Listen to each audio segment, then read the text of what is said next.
அண்ணா IAS academy சாதனையாளர்களின் சங்கம்.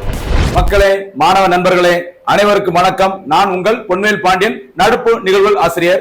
இன்றைய தினம் ஆகஸ்ட் 30ஆம் தேதிக்குரிய நடப்பு செய்திகளை டிஎன்பிஎஸ்சியோட புதிய பாடத்திட்டத்தின்படி வழக்கம் போல சிறப்பான முறையில நம்ம தொகுத்து வழங்க போறோம். சரிங்களா?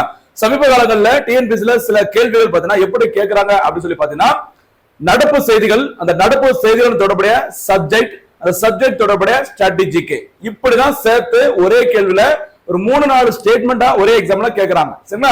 ஒரு கொஸ்டின்ஸ்ல. அதனால நம்ம அதே மாதிரி போக்கஸ் பண்ணி நடப்பு செய்திகள், அது தொடர்புடைய சப்ஜெக்ட்ல என்ன சொல்லிருக்காங்களோ அந்த விஷயம் நம்ம மிஸ் பண்ற கிடையாது.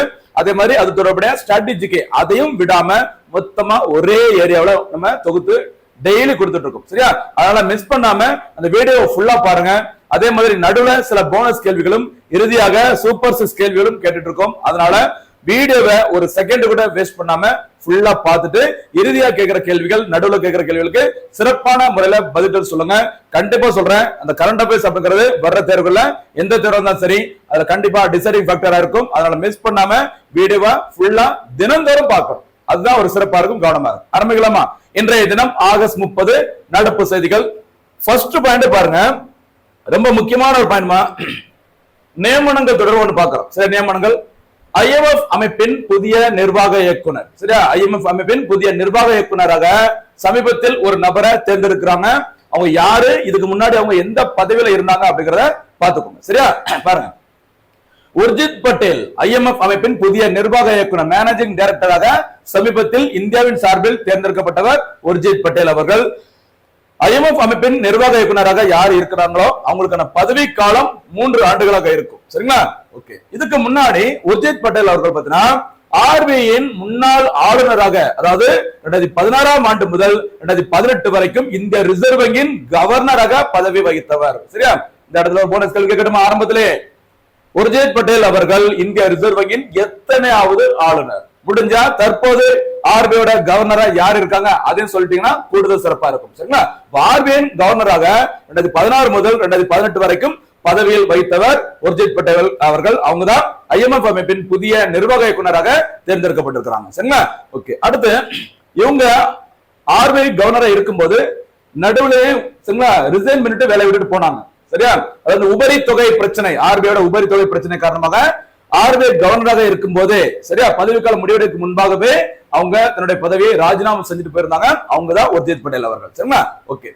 IMF அமைப்பின் நிர்வாக இயக்குனர் பதவியில் மொத்தம் 25 பேர் இருப்பார். ஒரு ஆளு கிடையாது, 25 மேனேஜிங் டைரக்டர் இருப்பாங்க.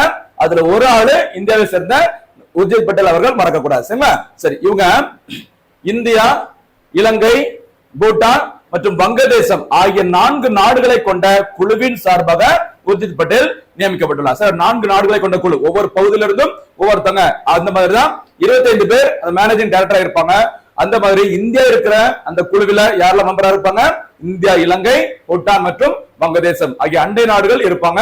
இந்த குழுவின் சார்பாக தான் இந்தியாவில இருந்து யார் தேர்ந்தெடுக்கப்பட்டிருக்காங்க? உர்ஜித் பட்டேல் அவர்கள். சரியா? IMF அமைப்பின் தலைமையிடம் வாஷிங்டன்ல இருக்கு. அதே மாதிரி உலக வங்கியின் தலைமையிடமும் அமெரிக்காவின் வாஷிங்டன் நகர்ல தான் இருக்குது. சரிங்களா? வேர்ல்டு லெவல்ல நிதி கொடுக்கறதுல, கடன் கொடுக்கறதுல முக்கியமான 2 அமைப்புகள், ஒன்னு உலக வங்கி, இன்னொன்னு பாத்தீங்கன்னா IMF, இன்டர்நேஷனல் மானிட்டரி ஃபண்ட். இந்த 2 அமைப்புமே எங்க தான் இருக்கு? வாஷிங்டன்ல இருக்கு, மறக்க கூடாது. சரிங்களா? அடுத்து ஒரு முக்கியமான ஒரு பொருளாதார செய்தி பாருங்க. 15வது இந்தியா ஜப்பான் வர்த்தக மாநாடு. சரியா? இந்தியாவிற்கும் ஜப்பானுக்குமே பாத்தீங்கன்னா அப்பப்போ அந்த வர்த்தக மாநாடு நடைபெறும். சமீபத்துல 15வது வர்த்தக மாநாடு நடைபெற்றது. இதுல இந்திய பிரதமர் நரேந்திர மோடி அவர்கள் கலந்துக்கிட்டாங்க. அங்க ஜப்பானின் பிரதமராக இருக்கிற ஷிகரு இஷிபா அவர்களை சந்தித்து ஒரு சில ஒப்பந்தங்கள்ல கையெழுத்து போட்டுக்கிறாங்க. சிறப்புகள் என்ன அப்படிங்கறத இப்ப நம்ம பார்க்கலாம். சரியா? பாருங்க, 15வது இந்தியா ஜப்பான் வர்த்தக மாநாடு நடைபெற்ற இடம் டோக்கியோ. சரியா? ஜப்பான் தலைநகரம் டோக்கியோ நடைபெற்றது. இந்த மாநாட்டின் போது 13 ஒப்பந்தங்கள் கையெழுத்தாகின. சரியா? வணிக ஒப்பந்தம், தொழில்நுட்ப ஒப்பந்தம் அப்படி நிறைய இருக்குது. அதெல்லாம் அவ்வளவு முக்கியம் இல்ல, ஒரு சிலர் மட்டும் முக்கியம், நம்ம பார்க்கலாம். சரிங்களா? சரி, இந்த ஒப்பந்தங்கள் யாருக்கும் இடையே கையெழுத்தானது? இந்தியா மற்றும் ஜப்பான். இந்திய பிரதமர் நரேந்திர மோடி யாரை சந்தித்து பேசினாங்கன்னா, ஜப்பானின் பிரதமராக தற்போது பதில இருக்கிற ஷிகரு இஷிபா அவர்கள். ரொம்ப ரொம்ப முக்கியமானது, கவனமா இருங்க. சரிங்களா? ஓகே. அடுத்து, இந்த 13 ஒப்பந்தங்கள்ல விண்வெளி தொடர்பான ஒப்பந்தமும் கையெழுத்தானது. சரி, அது என்ன ஒப்பந்தம் அப்படி பார்த்தீங்கன்னா சந்திராயன் 5 திட்டம். சந்திராயன் 5 திட்டம் ஏற்கனவே இந்தியா, 3 அந்த நிலாவை ஆராய்ச்சி செய்வதற்கான திட்டங்களை செயல்படுத்தியாச்சு. அதுல சந்திரன் 1 உங்களுக்கு தெரியும் நினைக்கிறேன், எந்த வருஷமா 2008ஆம் ஆண்டு, சரி, அக்டோபர் 22, 2008ல மாதவன் நாயர் அவர்கள் இஸ்ரோவின் தலைவராக இருக்கும்போது சந்திரன் 1 அந்த திட்டம் செயல்படுத்தப்பட்டது. சந்திரன் 1ஓட முக்கியமான ஒரு சாதனை, நிலாவில் தண்ணீர் இருப்பதற்கான சாத்தியக்கூறுகளை கண்டறிந்த முதல் திட்டம் உலகத்திலேயே சந்திரன் 1 தான், கவனமா இருங்க. அடுத்து சந்திரன் 2 2019 ஜூலை 22, 2019 அன்று சந்திரன் 2 அனுப்புனாங்க. ஆனா ஜஸ்ட் மிஸ்ல அந்த திட்டம் தோல்வியில் முடிந்தது. அப்போ இஸ்ரோவின் தலைவராக இருந்தவர் தமிழ்நாட்டை சேர்ந்தவர், கன்னியாகுமரி மாவட்டத்தை சேர்ந்த கே சிவன் அவர்கள். சரியா? அடுத்து சந்திரன் 3 எப்ப அனுப்புனாங்க? ஜூலை 14, 2023. சரி, ஜூலை 14, 2023 சந்திரன் 3 வெற்றிகரமாக அனுப்பப்பட்டது. அந்த சந்திரன் 3 நிலாவின் தென்பகுதியில மென்மையான தரையிறக்கம் சாஃப்ட் லேண்டிங் பண்ணாங்க. என்னைக்கு? ஆகஸ்ட் 23, 2023. அந்த ஆகஸ்ட் 23 இந்தியாவில் தேசிய விண்வெளி தினம். அந்த தரையிறங்கிய விக்ரம் லேண்டர் நிலாவின் தென்பகுதியில தரையிறங்கிய இடத்துக்கு வச்ச பேரு சிவசக்தி, மறக்க கூடாது. சரிங்களா? அடுத்து சந்திரன் 4 திட்டம் செயல்படுத்திய பிறகு சந்திரன் 5 திட்டம் செயல்படுத்த போறேன்னு சொல்லி அறிவிச்சிருக்காங்க இஸ்ரோ அமைப்பு. ஓகேவா? இந்த திட்டத்துல இந்தியாவின் ISRO, India space research organisation எப்போ உருவாக்கப்பட்டதுமா? இஸ்ரோ ஆகஸ்ட் 15, 1969 உருவாக்கப்பட்டது இஸ்ரோ. ஓகேவா? அதன் முதல் தலைவர் விக்ரம் சாராபாய் அவர்கள். இஸ்ரோவின் தற்போதைய தலைவர் இருப்பவர் 11வது தலைவர் தமிழ்நாட்டை சேர்ந்தவர் வி நாராயணன் அவர்கள். ஓகேவா? சரி, இந்த மாதிரி இந்த இஸ்ரோவும் ஜப்பானின் அந்த விண்வெளி ஆராய்ச்சி அமைப்புக்கு அமைப்புக்கு வைக்கப்பட்ட பேர் என்னமா? ஜாக்சா. என்ன பேரு? ஜாக்சா. உலக லெவல்ல நிதி கடன் வழங்குறதுல உலக வங்கி முக்கியமானது, IMF அமைப்பும் முக்கியமானது சொல்லி பார்த்தோம். அதே மாதிரி ஜப்பானை சேர்ந்த ஒரு நிறுவனம் இருக்குது, அந்த நிறுவனத்தின் பெயர் ஜிகா நிறுவனம். சரியா? ஜப்பான் இன்டர்நேஷனல் கோஆபரேஷன் ஏஜென்சி சொல்லுவாங்க, கோஆபரேஷன் ஏஜென்சி. இது வந்து நிதி நிறுவனம். அதே மாதிரி தப்பு பண்ணிடக்கூடாது, அதுதான் சேர்த்து சொல்றேன். ஜப்பானின் விண்வெளி ஆராய்ச்சி அமைப்புக்கு என்ன பேரு? ஜாக்சா. அப்ப இஸ்ரோவும் ஜாக்சாவும் தான் சந்திரன் 5 திட்டத்தை செயல்படுத்த போறோம்னு சொல்லியிருக்காங்க. சரியா? பாருங்க, இந்த கூட்டு விண்வெளி ஆராய்ச்சி திட்டங்களை மேற்கொள்வது தொடர்பாக இந்திய விண்வெளி ஆய்வு மையம், அதாவது இஸ்ரோ மற்றும் ஜப்பான் விண்வெளி ஆய்வு மையமான ஜாக்சா இடையே ஒப்பந்தம் மேற்கொள்ளப்பட்டது. இதுதான் இதுல ஹைலைட்டான முக்கியமான ஒரு ஒப்பந்தம். சரிங்களா? அப்போ 15வது இந்தியா ஜப்பான் வர்த்தக மாநாடு டோக்கியோவில் நடைபெற்றது. இதுல நரேந்திர மோடி அவர்களும், சரியா, ஜப்பான் பிரதமர் ஷிகரு இஷிபா அவர்களும் கலந்து கொண்டு 13 ஒப்பந்தங்களை கையெழுத்து போட்டிருந்தாங்க. அந்த 13 ஒப்பந்தங்கள்ல ரொம்ப முக்கியமானது சந்திரன் 5 திட்டம். யாரும் இணைந்து செயல்படுத்த போறாங்க? இந்தியாவின் இஸ்ரோ, ஜப்பானின் ஜாக்சா. சரியாமா? விட்டுறாதே மக்களே, ஒவ்வொரு நாளும் கிடைக்கிற வாய்ப்புகளை சிறப்பா பயன்படுத்துங்க, மிஸ் பண்ணிடாதீங்க. சில விஷயங்களை மிஸ் பண்ணீங்கன்னா திருப்பி கிடைக்கிறது ரொம்ப கஷ்டமா இருக்கும். சரியா? சரி, பாருங்க, நிலவை ஆய்வு செய்யும் இஸ்ரோவின் சந்திரன் 5 திட்டத்தில் 2 நாடுகளும் இணைந்து பணியாற்ற உடன்பாடு மேற்கொள்ளப்பட்டது. அதை நம்ம ஏற்கனவே சொன்னது. அடுத்த முக்கியமான ஒரு இலக்கு இந்த 15வது மாநாட்டில் இந்தியாவில் அடுத்த 10 ஆண்டுகளில் ரூபாய் 6 லட்சம் கோடியை முதலீடு செய்ய ஜப்பான் இலக்கு நிர்ணயித்துள்ளது. சரிங்களா? இந்த ஒப்பந்தம் கையெழுத்தான 2025 இருந்து 2035 ஆண்டுக்குள்ள, அதாவது 10 ஆண்டுகளுக்குள்ள எத்தனை லட்சம் கோடி? 6 லட்சம் கோடி மதிப்பிலான முதலீடுகளை நாங்க இந்தியாவில மேற்கொள்ள போறோம் அப்படின்னு சொல்லிட்டு ஜப்பான் அரசு அறிவிச்சிருக்கிறாங்க. சரியா? அடுத்து இந்த மாநாடு நடக்கும்போது ஒரு முக்கியமான ஒரு சூப்பரான சம்பவம் நடைபெற்றது. என்ன சம்பவம் அப்படின்னு சொல்லி பாருங்க. இந்திய பிரதமர் நரேந்திர மோடி அவர்களுக்கு ஒரு நினைவு பரிசை ஜப்பான் அரசு வழங்கியிருக்கிறாங்க. அது என்ன பரிசு? அந்த பரிசுக்கும் தமிழ்நாட்டின் காஞ்சிபுரத்துக்கும் என்ன சம்பந்தம்? இந்த செய்தி பாருங்க. ஜப்பான் சென்ற பிரதமர் நரேந்திர மோடி அவர்களுக்கு அந்த நாட்டின் கலாச்சார சின்னங்களில் ஒன்றாக கருதப்படும் தர்மர் போதி தர்மர் அப்படி சொல்லுவாங்கல்ல, தர்ம பொம்மை பரிசளிக்கப்பட்டது.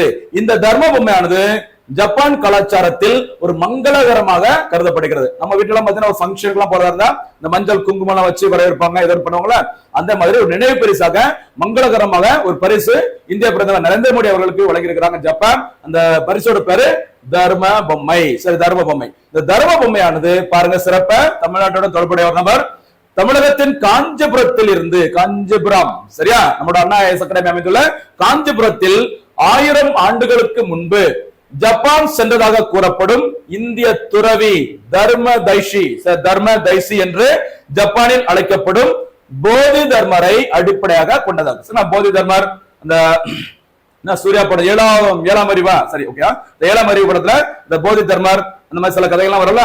அந்த போதி தர்மரை ஜப்பான்ல என்ன பேர் சொல்லி அழைக்கிறாங்க? தர்ம தைசி. அந்த தர்ம தைசி நினைவாக தான் இந்த தர்ம பொம்மை பரிசளிக்கப்பட்டுள்ளது. யாருக்குமா? இந்திய பிரதமர் நரேந்திர மோடி அவர்களுக்கு. இதை நோட் பண்ணிக்கோங்க. இந்த தர்மதேசி என்பவர் எந்த பகுதியை சேர்ந்தவர்? காஞ்சிபுரம். காஞ்சிபுரத்திலிருந்து 1000 ஆண்டுகளுக்கு முன்பாக ஜப்பான் நாட்டை சென்றடைந்தவர் அப்படின்னு சொல்றாங்க. ஜப்பான்ல சைனாவில போதி தர்மர் ரொம்ப புகழ் பெற்றவர் கவனமா. அடுத்து இன்னொரு பொருளாதார செய்தி பாருங்க. ஏப்ரல் ஜூன் காலாண்டில் 7.8% பொருளாதார வளர்ச்சி. பொதுவா ஒரு நிதியாண்டு முடியும் போதுதான் நமக்கு அதுக்கான எக்கனாமிக் growth ரேட் அதெல்லாம் தேவை. ஆனா ரீசன்ட் ஒரு சில எக்ஸாம்ல இந்த காலாண்டுகளோட கேட்கிறாங்க. ஏதாவது ரொம்ப சிறப்பு இருந்தா நோட் பண்ணிக்கோங்க. பாருங்கம்மா, ஏப்ரல் ஜூன் அதாவது நமக்கு மொத்தம் 4 காலாண்டுகளை கொண்டது நம்முடைய எக்கனாமிக்ஸ்ல. மொத்தம் அந்த குவார்டர்ஸ் அப்படி சொல்லுவாங்க 4 காலாண்டுகள். முதல் காலாண்டு எப்ப ஆரம்பிக்கும்? நிதியாண்டு ஆரம்பிக்கிறேன் ஏப்ரல் மே ஜூன், அது ஜூலை ஆகஸ்ட் செப்டம்பர், அப்படியே 3 மாதங்களா போய் 4 காலாண்டுகள் இருக்கும். இதுல முதல் காலாண்டு அப்படின்னா எதை குறிக்கும்? இப்படி கூட எக்ஸாம்ல கேட்க வாய்ப்பு இருக்குது. ஏப்ரல் முதல் ஜூன் வரை. சரிங்களா? சரி, ஏப்ரல் ஜூன் அந்த காலாண்டுல இந்தியாவின் பொருளாதார வளர்ச்சி 7.8% உயர்ந்துள்ளது. இந்த தரவுகளை இந்த டேட்டா வெளியிட்டது யாரு அப்படின்னா தேசிய புள்ளியியல் அலுவலகம், NSO, நேஷனல் ஸ்டாட்டிஸ்டிக்கல் ஆர்கனைசேஷன். ஒரு போனஸ் கேள்வி கேட்கவா? இந்த NSO அமைப்பு எந்த ஆண்டு உருவாக்கப்பட்டது? சரியா? NSO அமைப்பு எந்த ஆண்டு உருவாக்கப்பட்டது? அது கூட சேர்த்து முடிஞ்சா CSO, அடுத்து NSSO. இதோட விரிவாக்கம் என்ன?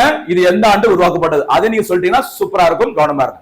ஏன்னா இது இந்த 3மே பார்த்தீங்கன்னா முக்கியமான தகவல்களை இந்த டேட்டாஸ் வெளியிடுற முக்கியமான மத்திய அரசின் அமைப்புகள். 3 அமைப்புகளும் தெரிஞ்சிட்டீங்கன்னா ரொம்ப ரொம்ப எக்ஸாமுக்கு யூஸ்ஃபுல்லா இருக்கும். சரியா? சரி, ஏப்ரல் ஜூன் காலாண்டில் நாட்டின் மொத்த உள்நாட்டு உற்பத்தி 7.8% வளர்ச்சி அடைந்துள்ளதாக இந்த டேட்டால NSO அமைப்பு தெரிவிச்சிருக்காங்க. சரிங்களா? இதுல வேளாண் துறையின் வளர்ச்சி விகிதம் 3.7%. சரி, அக்ரிகல்ச்சரோட growth rate 3.7%. இதுல ஒரு விஷயத்தை ஞாபகப்படுத்த விரும்புறேன், ரொம்ப முக்கியமானது. இந்தியாவுல வேளாண் கொள்கை நேஷனல் அக்ரிகல்ச்சர் பாலிசி வெளியிடப்பட்ட வருஷம் 2000. சரியா? 2000 ஆண்டு பார்த்தீங்கன்னா மத்திய அரசானது தேசிய அளவுல வேளாண் கொள்கையை வெளியிட்டாங்க. இந்த வேளாண் கொள்கையின் இலக்கு என்ன அப்படின்னு 4% per annum. சரியா? ஆண்டிற்கு 4% வேளாண் துறையின் வளர்ச்சி அடைய வேண்டும். அதான் இலக்காக இருந்தது. இந்த காலத்துல எவ்வளவு அடைஞ்சிருக்காங்க? 3.7% மறந்துடக்கூடாது. சரியா? அடுத்து உற்பத்தி துறையின் வளர்ச்சி விகிதம் இந்த முதல் காலாண்டுல 7.6% மறக்க கூடாது. சரியாமா? அடுத்து பாருங்க, ஒரு சயின்ஸ் அண்ட் டெக்னாலஜி தொடர்பான ஒரு முக்கியமான செயலி. இந்த மொபைல் செயலிகள் வந்து அடிக்கடி எக்ஸாம்ல கேட்பாங்க. பாருங்க, சாட்செட் செயலி, SACHET செயலி. சரியா? இந்த செயலி அறிமுகப்படுத்தப்பட்டது 2023ஆம் ஆண்டு. சமீபத்துல தமிழ் மொழிகளிலும் இந்த செயலி செயல்பட தொடங்கியுள்ளது அப்படின்னு சொல்லி செய்தியில வந்ததுனால பாக்குறோம். பாருங்க, பேரிடர் பாதிப்பு குறித்த முன்னறிவிப்புகளை இந்த செயலி வழங்கும். சில பேரிடர் அப்படின்னா பூகம்பம் இருக்கலாம், சரி, பயங்கரமான ஒரு ஃபிளட்டா இருக்கலாம், நிலச்சரிவா இருக்கலாம். இது தொடர்பான எல்லா அந்த முன்னெச்சரிக்கை நடவடிக்கைகளை எந்த செயலி மூலம் தெரிந்து கொள்ள முடியும்? இந்த சாட்செட் செயலி மூலமாக தெரிந்து கொள்ள முடியும். நீங்க செல்போனை சைலண்ட்ல போட்டு வச்சிருந்தா கூட இது சம்பந்தப்பட்ட எல்லா தகவலும் உங்ககிட்ட சத்தமா கேட்கும் அப்படின்னு சொல்லிக்கிறாங்க. சரியா? பாருங்க, வானிலை சார்ந்த அறிவிப்புகளை இந்திய வானிலை மையத்தின் துணையோடு இந்த செயலில் பயனர்கள் பெற முடியும். தமிழ் உட்பட 12 மொழிகளில் இந்த செயலியை பயன்படுத்த முடியும். சரிங்களா? இந்த சாட்செட் செயலியை இந்தியாவின் தேசிய பேரிடர் மேலாண்மை ஆணையம் உருவாக்கியுள்ளது. ரொம்ப ரொம்ப முக்கியமானதுமா. எத்தனை மொழிகள்ல? 12 மொழிகள்ல. இதுல எந்த மொழியும் அடங்கும்? நம்முடைய தமிழ் மொழியும் அடங்கும், மறக்காது. இந்திய வானிலை மையம். சரி, அந்த இந்திய வானிலை மையத்தை பத்தி கூடுதலா செய்தி பாருங்க. IMD சொல்லுவாங்க. சரி, இந்தியன் மெட்ரோலாஜிக்கல் டிபார்ட்மெண்ட் சொல்லுவாங்க. இந்த இந்திய வானிலை ஆய்வுத்துறையானது உருவாக்கப்பட்ட வருஷம் 1875. சரிங்களா? இது ஏன் இது இப்போ ரீசெண்டா ரொம்ப முக்கியமா அப்படின்னு சொல்லி பாத்தீங்கன்னா 1875ல உருவாக்கப்பட்ட இந்த அமைப்பானது சமீபத்துல 150 ஆண்டுகளை நிறைவடைஞ்சிருக்கு. எந்த ஒரு அமைப்பு, எந்த ஒரு வரலாற்று சம்பவம் எதுவா இருக்கட்டும், தொடங்கப்பட்டு நிறுவப்பட்டு 50, 100, 150 அப்படி வந்ததுன்னா ரொம்ப ரொம்ப முக்கியமா இருக்கும். அந்த வகையில இந்திய வானிலை ஆய்வுத்துறை 150 ஆண்டுகளை நிறைவு செய்துள்ளது. சரிங்களா? இந்த IMD அமைப்பானது தலைமையிடம் எங்க இருக்காரு பாத்தீங்கன்னா நியூ டெல்லி, புதுடெல்லியில இருக்கு. இந்த தலைமையிடத்திற்கு வைக்கப்பட்ட பெயர் என்ன அப்படின்னு பாத்தீங்கன்னா மௌசம் பவன் சொல்லுவாங்க. சரியா? மௌசம் பவன், ராஷ்டிரபதி பவன், ராஜ் பவன், அந்த மாதிரி நம்ம சொல்றோம்ல, அந்த வகையில இந்திய வானிலை ஆய்வுத்துறைக்கு வைக்கப்பட்ட சிறப்பு பெயர் மௌசம் பவன். இந்த அமைப்பு சமீபத்துல உருவாக்கப்பட்டு 150 ஆண்டுகள் நிறைவடைஞ்சிருக்கு. ரொம்ப முக்கியமானது. சரிங்களா? இதே 1875ல பாத்தீங்கன்னா ஆசியாவிலே மிக பழமையான பங்கு சந்தையான பாம்பே ஸ்டாக் எக்ஸ்சேஞ்ச், சரிங்களா, அதுவா இருக்கட்டும், இந்த பிரம்மஞான சபை, அந்த மாதிரி நிறைய விஷயங்கள் 1875ல தொடங்கி இருப்பாங்க. லிங்க் பண்ணிக்கோங்க. அடுத்ததாக பாருங்க, இது வந்து சாட்செட் செயலி. அவரோட பயன் என்னன்னு சொல்லி பாருங்கம்மா. முக்கியமான பயன் வெள்ளம், சூறாவளி, நிலச்சரிவு, ஆழி பேரலை, சரியா, காட்டு தீ, பனிச்சரிவு, புயல், புழுதி காற்று அல்லது மின்னல் தாக்குதல் போன்ற பேரிடர்கள் ஏற்படும் போது இந்த சர்ச்சஸ் செயலி மூலமாக தேவையான அனைத்து தகவல்களும் பொதுமக்களுக்கு வழங்கப்படும் மொபைல் மூலமாக. சரிங்களா? நீங்க அந்த போனை சைலண்ட்ல போட்டு வச்சிருந்தா கூட உங்களுக்கு இப்படி ஏதாச்சும் ப்ராப்ளம் வரும்போது அதற்கான தகவல்கள் சத்தமா கூட உங்களுக்கு கேட்கிற மாதிரி ஒரு வசதியை கொண்டது இந்த மொபைல் செயலி. இது தேசிய லெவல்ல. அதே மாதிரியான ஒரு மொபைல் செயலியை தமிழ்நாடு அரசு சூப்பரா அறிமுகப்படுத்திருக்காங்க. அந்த தமிழ்நாடு அரசின் வானிலை எச்சரிக்கை தொடர்பான செயலியின் பெயர் டிஎன் அலர்ட் செயலி. சரியா? 2024ஆம் ஆண்டு இந்த செயலி தமிழக அரசால் அறிமுகப்படுத்தப்பட்டது. ரொம்ப ரொம்ப முக்கியமானது. இது என்ன செயலிமா? வானிலை எச்சரிக்கை செயலி. அறிமுகப்படுத்தப்பட்டது 2024 அக்டோபர் மாசத்துல அறிமுகப்படுத்தினாங்க. சரிங்களா? அடுத்து பாருமா.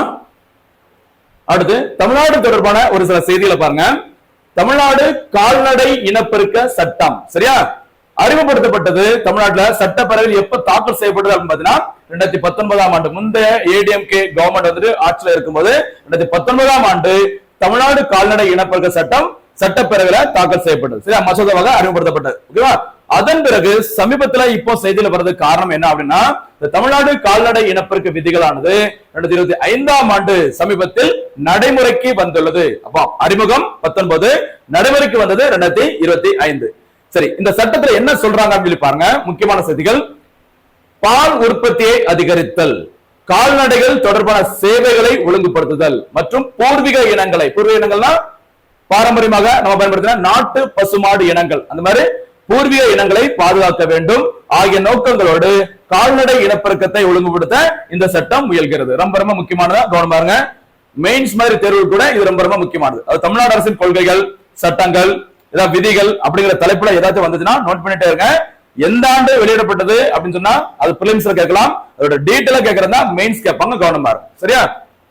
சரி, ஜல்லிக்கட்டு போன்ற நிகழ்வுகளில் பயன்படுத்தப்படும் காளைகள் உட்பட மாநிலத்தில் உள்ள அனைத்து காளை உரிமையாளர்களும் தங்கள் கால்நடைகளை இனப்பெருக்கம் செய்ய அரசு இணையதளத்தில் பதிவு செய்ய வேண்டும். இந்த சட்டத்துல சொல்றாங்க. சரியா? இணையதளத்துல பதிவு செய்ய வேண்டும். இது தவிர அந்த கால்நடைகள் இனப்பெருக்கத்திற்கு காளையை பயன்படுத்துவதற்கு முன் கால்நடை மருத்துவரால் வழங்கப்படும் இனப்பெருக்க உறுதி சான்றிதழ் கட்டாயம் பெற வேண்டும் அப்படின்னு சொல்லிக்கிறாங்க. சரியாமா? இந்த ஜல்லிக்கட்டு அப்படிங்கிறது மறக்காதீங்க. சரியா?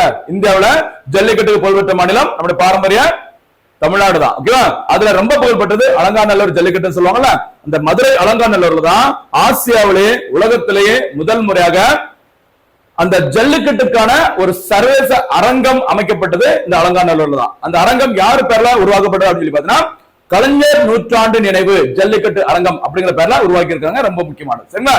ஓகே. தமிழ்நாட்டுல 2014ஆம் ஆண்டு 2014ல ஜல்லிக்கட்டு நடத்தக்கூடாது அப்படின்னு சொல்லிட்டு உச்ச நீதிமன்றம் அதற்கு தடை விதிச்சாங்க. அதுக்கப்புறம் ஜல்லிக்கட்டு சட்டம் தமிழ்நாட்டில் கொண்டு வரப்பட்ட ஆண்டு 2017. இதன் பிறகு தற்போது வரைக்கும் ஜல்லிக்கட்டு சிறப்பான முறையில் தமிழ்நாட்டில் நடைபெற்று வருகிறது. கவனமா இருங்க. இதுவும் ரொம்ப முக்கியமானது. ஜல்லிக்கட்டு சட்டம் இப்போ 2017 மறக்க கூடாது. உச்ச நீதிமன்றம் தடை வச்சது 2014ல. சரியா? அடுத்து தமிழ்நாடு தொடர்பான இன்னொரு செய்தி. இன்றைய நியூஸ் பேப்பர்ல இடம்பெற்ற செய்தி பாருங்க. தமிழ்நாடு மத்திய பல்கலைக்கழகம் என்ன சொல்லுவாங்க? சென்ட்ரல் யூனிவர்சிட்டி ஆஃப் தமிழ்நாடு சொல்லுவாங்க. சரியா? CUTN போட்டிருப்பாங்க. CUTN central university of Tamil Nadu திருவாரூரில் அமைந்துள்ளது. இதற்கு பார்த்தீங்கன்னா கிட்டத்தட்ட 387 கோடி ரூபாய் நிதியை ஒதுக்கி இந்த பல்கலைக்கழகத்தை இன்னும் மேம்படுத்த போறோம் அப்படிங்கிற மாதிரி செய்தியில் வந்திருக்குது. அந்த ஒதுக்கப்பட்ட தொகுதியில அந்த அமௌண்ட் எல்லாம் நமக்கு அவ்வளவு தேவையில்ல. செய்தியில இடம்பெற்றதுனால அதை பத்தி சிறப்பா தெரிஞ்சுக்கோங்க. ரொம்ப நல்லது. ஓகேவா? திருவாரூர் அவருடைய ஊர்மா முன்னாள் முதல்வர் கலைஞர் கருணாநிதி அவருடைய சொந்த ஊரு திருவாரூரில் அமைந்துள்ள ஒரு முக்கியமான மத்திய பல்கலைக்கழகம் தமிழ்நாடு மத்திய பல்கலைக்கழகம். உருவாக்கப்பட்ட வருஷம் 2009ஆம் ஆண்டு. 2009 என்ன போறோம்? AR ரஹ்மான் அவர்களுக்கு 2 ஆஸ்கார் விருது. வாட்ஸ்அப் அறிமுகப்படுத்தப்பட்டது 2009. விடுதலை புலிகள் தலைவர் LTT லீடர் விடுதலை தலைவர் பிரபாகரன் அவர்கள் கொல்லப்பட்ட ஆண்டு 2009. இது எல்லாமே 2009. அதே வருஷத்துல தான் தமிழ்நாடு மத்திய பல்கலைக்கழகம் எங்கு நிறுவப்பட்டது? திருவாரூர் நிறுவப்பட்டது. ரொம்ப ரொம்ப முக்கியமானது. அடுத்து பாருங்க, இன்னொரு தமிழ்நாடு தொடர்பான முக்கியமான ஒரு செய்தி. தீயணைப்பு மற்றும் பேரிடர் மீட்பு பணிகள் துறை ஆணையம். சரியா? விபத்துக்கள், பேரழிவு, தீ விபத்துகளை முற்றிலும் தடுப்பதற்கு தேவையான வழிமுறைகளை இந்த ஆணையம் வழங்கும். அதாவது இந்த வெடி விபத்து சமீப காலமே பாத்தீங்கன்னா அந்த விருதுநகர் சிவகாசி பக்கத்துல பாத்தீங்கன்னா அந்த தீபாவளிக்கு தேவையான அந்த பட்டாசுகள் தயாரிக்கிற ஆலையில நிறைய விபத்துகள் ஏற்படுது. இந்த மாதிரி நிறைய விபத்துகள் ஏற்படாம இருப்பதற்கு தேவையான அந்த கைட்லைன்ஸ் சரியா வழிகாட்டுதலை வழங்குவதற்காகவே ஒரு ஆணையம் முதல் முறையாக உருவாக்கப்பட்டுள்ளது. அந்த ஆணையத்தின் பேர் தான் தீயணைப்பு மற்றும் பேரிடர் மீட்பு பணிகள் துறை ஆணையம். சரிங்களா? இந்த ஆணையத்தின் முதல் தலைவராக யார நியமனம் பண்ணிருக்காங்க அப்படின்னா சங்கர் ஜிலால் அவர்கள். சார் ஜங்கர் ஜிபால். ஓகேவா? அவர் யார் என்பது நாம தெரிஞ்சுக்கணும் நினைக்கிறேன். ஓய்வு பெற்ற தமிழக காவல்துறையின் சட்டம் ஒழுங்கு டிஜிபி. சரியா? அதாவது ஆகஸ்ட் 31ஆம் தேதி தற்போது தமிழக காவல்துறையின் சட்டம் ஒழுங்கு டிஜிபியாக பதவியில் இருக்கிற திரு சங்கர் ஜிவால் அவர்கள் பார்த்தீங்கன்னா இந்த ஆணையத்தின் முதல் தலைவராக நியமனம் பண்ணிருக்காங்க. கவனமா இருங்க. சரியாமா? அடுத்து ஒரு முக்கியமான ஒரு விளையாட்டு செய்தி பாருங்கம்மா. டைமண்ட் லீக் 2025 சரியா? விளையாட்டு செய்திகள் சிலபஸ்ல இல்ல நினைக்க வேண்டாம். கண்டிப்பா அது ஒரு கேள்வி எல்லா தேர்வுகளும் இடம்பெறும். சுவிட்சர்லாந்தில் நடைபெற்ற அந்த டைமண்ட் லீக் போட்டியில் இந்தியாவின் நட்சத்திர வீரர் நீரஜ் சோப்ரா வெள்ளி பதக்கம் வென்றார். எந்த போட்டியில? ஈட்டி எறிதல் போட்டியில. சரிங்களா? இந்தியாவுல ஈட்டி எறிதல் போட்டி ஜாவலின் த்ரோ அப்படினாலே மறக்கவே முடியாத ஒரு தவிர்க்க முடியாத ஒரு சாதனை மன்னன் நீரஜ் சோப்ரா. ஹரியானா மாநிலத்தை சேர்ந்தவர், மறக்க கூடாது. சரிங்களா? ஓகே பாருங்க. இந்த போட்டியில சுவிட்சர்லாந்து நடைபெற்ற இந்த போட்டியில தங்க பதக்கத்தை வென்றவர் ஜெர்மனி நாட்டை சேர்ந்த ஜூலியன் வெப்பர். எப்பவுமே பாத்தீங்கன்னா வெப்பர் அவர்களுக்கும் நம்முடைய நீரஜ் சோப்ரா அவர்களுக்கும் பாத்தீங்கன்னா பயங்கரமான போட்டி எங்கு நடைபெற்றாலும் இருக்கும். சரிங்களா? இந்த டைம்ல ஜூலியன் வெப்பர் வின் பண்ணி இருக்கிறாங்க. அப்போ தங்க பதக்கத்தை வென்றது ஜெர்மனி நாட்டை சேர்ந்த ஜூலியன் வெப்பர், வெள்ளி பதக்கத்தை வென்றவர் நம்முடைய நீரஜ் சோப்ரா அவர்கள். ஓகேவா? சரி, நீரஜ் சோப்ரா சாதனை படைத்த ஒரு முக்கியமான ஒலிம்பிக்ஸ் டோக்கியோ ஒலிம்பிக்ஸ். சரியா? டோக்கியோ ஒலிம்பிக்ஸ் போட்டியில 2020ஆம் ஆண்டு நடைபெற வேண்டியது நடைபெற்ற வருஷம் 2021ஆம் தேதி. சரி, 21ஆம் ஆண்டு. ஓகேவா? இந்த ஒலிம்பிக் போட்டியில நீரஜ் சோப்ரா அவர்கள் பாத்தீங்கன்னா தங்க பதக்கத்தை வின் பண்ணியிருந்தாங்க.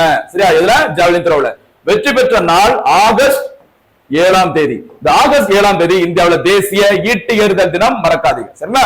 அதே மாதிரி அதுக்கு அடுத்தபடியாக 2024ஆம் ஆண்டு நடைபெற்ற 33வது அந்த கோடைகால ஒலிம்பிக் போட்டி எங்க நடைபெற்றதுமா? பாரிஸில் நடைபெற்றது. இந்த ஒலிம்பிக் போட்டியில நீரஜ் சோப்ரா வெள்ளி பதக்கத்தை வென்றார். ரொம்ப ரொம்ப முக்கியமானது, கவனமா இருங்க. அடுத்தடுத்த போட்டிகள்ல தங்கம் வெள்ளி அந்த ரெண்டு பதக்கங்களையும் அள்ளியவர் யாரு? நம்முடைய நீரஜ் சோப்ரா. அவர் சமீபத்தில் டைமண்ட் லீக் போட்டியிலே வெள்ளி பதக்கத்தை வின் பண்ணியிருக்கிறார். டைமண்ட் லீக் போட்டி எந்த அளவுக்கு முக்கியம்னு சொல்ல முடியாது, ஆனா ரொம்ப முக்கியமானது இந்த ஒலிம்பிக் போட்டிகளில் நீரஜ் சோப்ராவின் சாதனைகள் என்னைக்குமே சரித்திர சாதனை தான், மறக்க கூடாது. கண்டிப்பா போட்டித் தேர்வுகள் கேட்பாங்க, கவனமா இருங்கம்மா. சரி, அடுத்ததாக இன்றைய தினத்திற்கான சூப்பர் 6 கேள்விகள் பாருங்க. IMF அமைப்பின் புதிய நிர்வாக இயக்குநராக தேர்ந்தெடுக்கப்பட்ட இந்தியர் யார்? முதல் சூப்பர் 6. செகண்ட், இரண்டாவது பாருங்க சூப்பர் 6 கேள்வி. சந்திரன் 5 திட்டத்தினை இஸ்ரோ எந்த அமைப்புடன் இணைந்து செயல்படுத்த உள்ளது? மூன்றாவது சூப்பர் 6 கேள்வி. சாட்சட் செயலியின் பயன்பாடு என்ன? நான்காவது, டிஎன் அலர்ட் செயலி எப்போது தமிழக அரசால் அறிமுகப்படுத்தப்பட்டது? முடிஞ்சா அவருடைய பயன் என்ன அப்படிங்கறது ஒரு லைன்ல சொல்லுங்க பார்க்கலாம். அடுத்து ஐந்தாவது, தமிழ்நாடு மத்திய பல்கலைக்கழகம் எங்கு அமைந்துள்ளது? அது எந்த ஆண்டு உருவாக்கப்பட்டது? சேர்த்து சொல்லுங்க, சூப்பரா இருக்கும். ஓகேவா? அடுத்து, தமிழ்நாடு தீயணைப்பு மற்றும் பேரிடர் மீட்பு பணிகள் துறை ஆணையத்தின் முதல் தலைவராக நியமிக்கப்பட்டுள்ளவர் யார்? இதுதான் இந்த தினத்திற்கான சூப்பர் 6 கேள்விகள். நடுவுல ஒரு 2-3 போனஸ் கேள்விகளும் கேட்டிருக்கோம். வீடியோ ஃபுல்லா பாருங்க. ஃபுல்லா பார்த்தா மட்டும்தான் நமக்கு மொத்தமா ஒரு ஐடியா கிடைக்கும். சும்மா ஒரு தள்ளி விட்டு அப்படி பார்த்துட்டு இருந்தா நமக்கு ஏதோ ஒரு பாயிண்ட் கண்டிப்பா மிஸ் ஆகும். போட்டித் தேர்வுகள் நமக்கு அதுக்கு ஆப் கன்ஃபார்ம். அதனால வீடியோ ஃபுல்லா பாருங்க. எல்லா கேள்விகளுக்கும் சிறப்பான முறையில் பதில் சொல்லுங்க. மிஸ் பண்ணிடாதீங்க. ஒரு நாள் கூட மிஸ் பண்ணாம தொடர்ந்து பாருங்க. அந்த கன்சிஸ்டன்சி அப்படிங்கிறது ரொம்ப முக்கியமானது. சும்மா அப்பா பாத்துக்கலாம் அப்படி இல்லாம டெய்லி தொடர்ந்து பாருங்க. சரியான ஒரு ஐடியா உங்க மனசுக்குள்ள ஃப்ரேம் ஆகும். போட்டித் தேர்வுகளுக்கு எப்படி கேள்வி கேட்டாலும் உங்களை ஈஸியா பதில் சொல்ல முடியும். மீண்டும் சந்திக்கலாம். நன்றி, வணக்கம்.